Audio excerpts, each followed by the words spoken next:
لوگ اب بالکل تنگ آ چکے ہیں کہ عوام کی نبض پہ ہاتھ رکھیں، عوام کی مراحت یا عوام کی زندگی کا جینا نہ کم کریں۔ جب ببل پھٹے گا تو پھر صرف مراحت نہیں آپ ڈھونڈتے رہیں گے، پھر بہت کچھ آپ ڈھونڈتے رہ جائیں گے جو نہیں ملے گا۔ آپ کہتے ہیں عام آدمی جو ہے وہ بوجھ برداشت کرے، اشرافیہ نہ کرے۔ جب آپ عوام کے خلاف کوئی بات کرتے ہیں تو نہ دل مطمئن ہوتا ہے، نہ ضمیر اجازت دیتا ہے، اور نہ لوگ اجازت دیتے ہیں۔ یہ بیوروکریٹک سسٹم، یہ جوڈیشل سسٹم یہ لوگوں کو ڈیلیور نہیں کر رہا۔ پلیز اس میں ریفارمز کریں۔ بسم اللہ الرحمن الرحیم۔ کافی دیر ہو گئی آپ سے بات نہیں ہوئی، کیونکہ آج کل بجٹ بھی آیا ہے اور پیٹرول اور ڈیزل کی قیمتیں بھی بڑھ رہی ہیں اور بہت شور ہے مہنگائی کا بھی، اور یقیناً مہنگائی ہے بھی، لیکن دیکھنا یہ ہے کہ مہنگائی کی کیا وجوہات ہیں اور اس کو کنٹرول کیسے کیا جا سکتا ہے۔ الزامات لگانا ہر حکومت پہ، ہر سیاستدان پہ، جماعتوں پہ، تو یہ تو بڑا آسان ہے، لیکن اس کا حل دینا بڑا مشکل ہوتا ہے۔ میں سمجھتا ہوں کہ اس وقت سب سے زیادہ جو طبقہ پریشان ہے وہ غریب آدمی ہے، مزدور آدمی ہے، اور کسان پریشان ہے۔ اور کسان کے بعد جو سب سے زیادہ پریشانی ہے وہ اس سرکاری ملازم کو ہے یا اس پرائیویٹ ملازم کو ہے جس کی تنخواہ 30,000 سے 50,000 تک ہے۔ یہ بہت تھوڑے لوگ ہیں۔ حل کیا ہے؟ سب سے پہلے تو کسان کی بات ہے۔ کسان کو سبسڈی کسان کے نام پہ دی جاتی ہے۔ 37 بلین گیس کی مد میں دی جاتی ہے، 30 ہوتی ہے کبھی، 37 ارب روپیہ۔ پاور سیکٹر کو جو کسان کے نام پہ دیا جاتا ہے وہ بھی 60 ارب کے نزدیک ہے۔ اگر یہ دونوں ملائیں تو 100 ارب روپیہ بنتے ہیں۔ اس 100 ارب کا، میں جب خان صاحب کی حکومت میں تھا تو میں اکثر کہتا تھا کہ یہ جو ٹوکن یوریا کھاد پہ یا دوسری کھادوں پہ ٹوکن کے سلسلے میں آپ سبسڈی بھی دیتے ہیں کہ 1,000 روپے، یہ ٹوٹل فراڈ ہے۔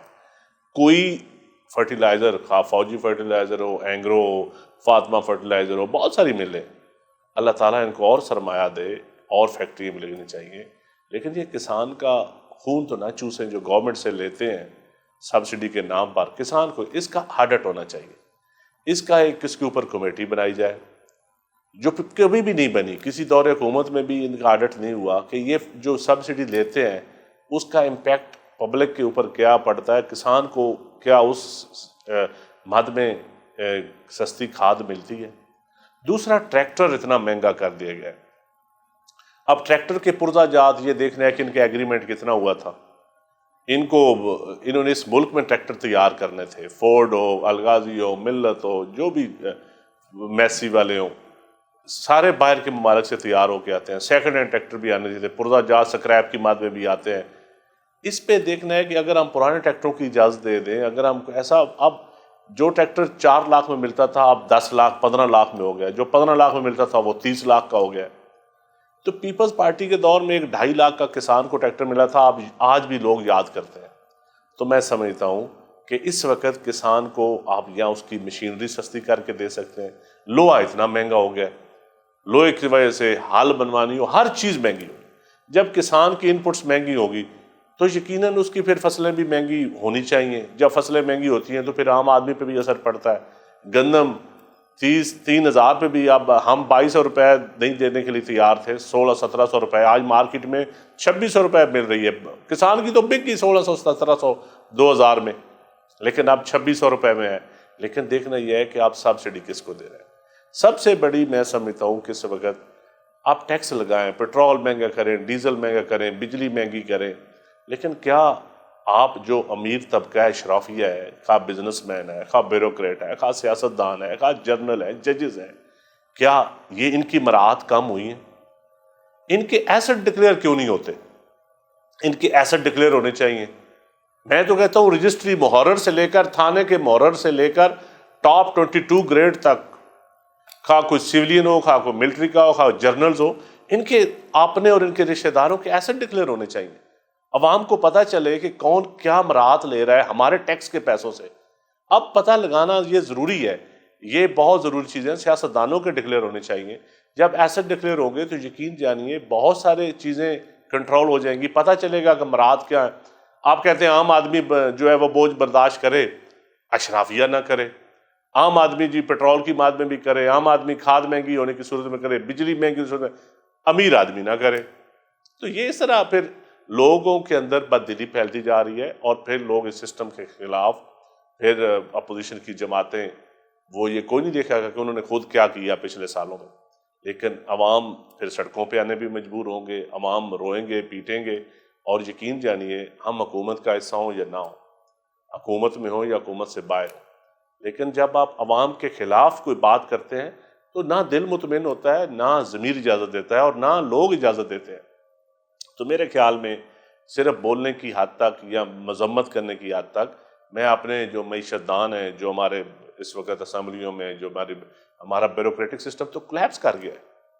میں ایک چھوٹی سی آپ کو مثال دیتا ہوں، یہ جو سرکولر ڈیٹ ہے، اب پیپلز پارٹی 540 ارب سے شروع ہوا، پھر نون لیگ 1100 ارب تک چھوڑ گئی، اب پی ٹی آئی 3000 ارب سے اوپر چھوڑ گئی۔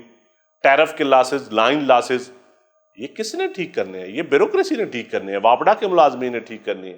یہ جو مراعات لیتے ہیں 25% سے 30% تک جو لاسز ہے، چوریاں ہوتی ہیں، کوئی ہیسکو میں یا پیسکو میں چوری ہوتی ہے، آئسکو والا یا فیسکو والا یا سارے دوسرے پے کرتے ہیں، تو یہ سے کون کنٹرول کرے گا؟ تو اگر یہ آپ سے کنٹرول نہیں ہوتے، آپ قیمتیں بڑھائی جاتے ہیں آئی ایم ایف کے نام پہ، کبھی دوسرے کے نام پہ، تو میں سمجھتا ہوں کہ میاں صاحب اور جو بھی ارباب اختیار ہے، یہ آپ کا بیوروکریٹک سسٹم پلیز اس میں ریفارمز کریں، اور ایمرجنسی ریفارمز کریں۔ اس طرح نہیں کام چلے گا، اس طرح لوگ، اب بالکل میں سمجھتا ہوں کہ لوگ مہنگائی ہو یا ناانصافی ہو، کسی معاملے میں بھی وہ تنگ آ چکے ہیں، اور ابھی تو وہ سیاستدانوں کو گالیاں دیکھیں ایگزاسٹ ہو جاتے ہیں۔ اگر یہ گالیاں دینا بھی وہ بند کریں گے، پھر ببل پھٹے گا، جب ببل پھٹے گا تو پھر صرف مراحت نہیں آپ ڈھونڈتے رہیں گے، پھر بہت کچھ آپ ڈھونڈتے رہ جائیں گے جو نہیں ملے گا۔ تو میری اپنے کولیگ سے، اپنے ارباب اختیار سے، اپنی فیصلے کرنے والوں سے یہ گزارش ہے کہ عوام کی نبض پہ ہاتھ رکھیں، اور یقین جانیے یہ بیوروکریٹک سسٹم، یہ جوڈیشل سسٹم، یہ لوگوں کو ڈیلیور نہیں کر رہا۔ نہ لوگ سیاستدانوں کو ووٹ دیتے ہیں، ساتھ گالیاں بھی دینی شروع کر دیتے ہیں۔ ہمارا سسٹم ڈیلیور نہیں کر رہا، تو اس کے ریفارمز ہونی چاہیے۔ صرف ہم الیکشن لڑتے جائیں، آتے جائیں، اس طرح ریفارمز نہیں ہوگی۔ ریفارمز لوگوں کو نظر ہونی چاہیے عدل کے ساتھ۔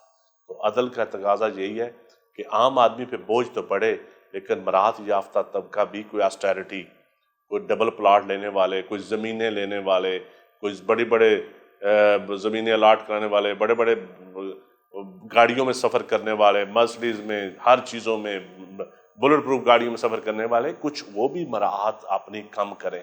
صرف عوام کی مراحت یا عوام کی زندگی کا جینا نہ کم کریں۔